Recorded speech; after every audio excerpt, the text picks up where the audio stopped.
MLC Anantha Babu వ్యవహారం దుమారం రేపుతుంది. ఆయన ఏమాత్రం భయం లేకుండా సుప్రీంకోర్టు సైతం ఆగ్రహం వ్యక్తం చేసిన కేసులో సాక్షుల్ని బెదిరించడం, ప్రలోభ పెట్టడం చేశాడంటే వ్యవస్థలపై ఆయనకున్న చిన్న చూపేంటో అర్థమైపోతుంది. ఈయన ఉదంతంపై ఒక్కరంటే ఒక్క వైసీపీ నేత కూడా స్పందించడం లేదు, కనీసం ఖండించడం లేదు. ఇప్పుడైనా వైసీపీ ఎమ్మెల్సీ అయితే గతంలో సస్పెండ్ చేసింది ఉత్తుత్తే.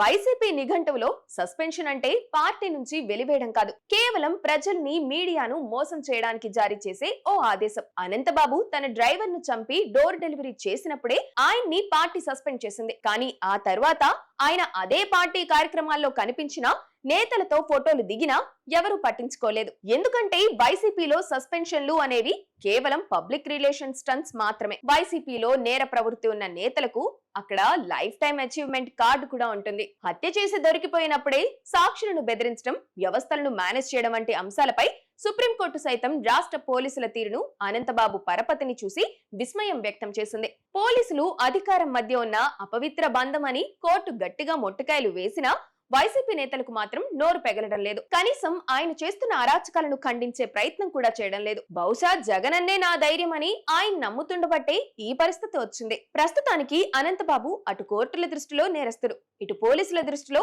పరారీలో ఉన్న వ్యక్తి. కానీ వైసీపీ శ్రేణుల దృష్టిలో మాత్రం ఆయన ఇప్పటికీ లీడర్. సస్పెన్షన్ ఎత్తేసామని అధికారికంగా చెప్పరు, అలాగని డిస్మిస్ చేశామని పొరపాటును కూడా అనరు. ఇలాంటి డెడ్లీ కాంబినేషన్ కేవలం వైసీపీలోనే సాధ్యం. అధికారంలో ఉన్నప్పుడు అండగా ఉంటాం, విపక్షంలో ఉన్నప్పుడు వదిలేసినట్టు నటిస్తామని సరికొత్త రాజకీయ సూత్రాన్ని అనంతబాబు కేసులో వైసీపీ పక్కాగా అమలు చేస్తుంది. ఇలాంటి నేతలకు సపోర్ట్ చేసి వైసీపీ ఏం సాధిస్తుందో మరి.